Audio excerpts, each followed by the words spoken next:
It was a rainy night in upstate New York. The highway was empty, the air heavy with fog and thunder. Emily Carter, a 28-year-old travel blogger, was driving alone, heading toward a small town where she planned to stay the night. Her GPS suddenly froze, the screen flickering before showing signal lost. She sighed, tapped the device, and turned up the radio, only to hear static. Then her phone rang. The number on the screen was unknown. She hesitated but answered. A man's voice, calm, almost emotionless, spoke from the other end. "You shouldn't be on this road, Emily." Her pulse quickened. "Who is this?" she asked. The voice replied softly, "You don't remember, do you?" Then, click. The call ended.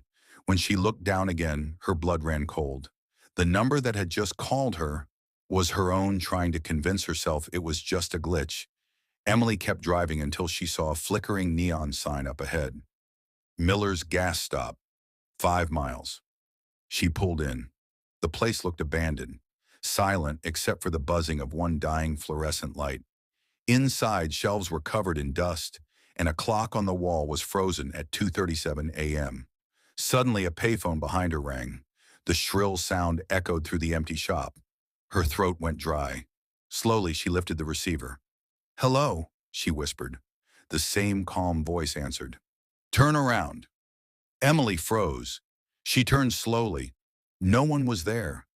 Just her reflection in the glass door. But her reflection smiled a second too late. Terrified, she ran back to her car and locked the doors. Her hands were trembling as she looked at her phone. The battery was down to 9%. She opened her call log and saw something impossible. Every missed call on the list was dated for tomorrow. Then she noticed a new voice message, something she didn't remember recording. She pressed play. Her own voice came through the speaker. "If you get this, don't answer the last call." Her breath hitched. Then, as if on cue, the phone rang again. The same number. On the screen it said, "Incoming call, Emily Carter." She whispered, "No, no, this isn't real." Her finger hovered over the decline button. But before she could touch it, the phone answered itself. A distorted whisper came through. "It's too late." Panicking, Emily threw the phone out the car window and sped off down the road. The rain began to ease, dawn light breaking through the clouds. She laughed nervously, trying to calm herself. "It's just my mind," she said. "I'm fine now." Then from inside her glove box came a faint vibration. Her eyes widened. She slowly opened it and froze. Her phone was inside. It was ringing again. The screen glowed. "Incoming call, Emily Carter." She stared into the rearview mirror and saw her reflection whisper, "You can't run from yourself." The car swerved off the road, a deafening crash. Silence. The next morning, police found the wreck on Route 87. The driver, Emily Carter, was pronounced dead at the scene.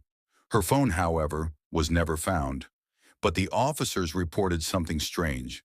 For 3 days after the crash, Emily's phone kept calling itself, and every time someone tried to answer, all they heard was a whisper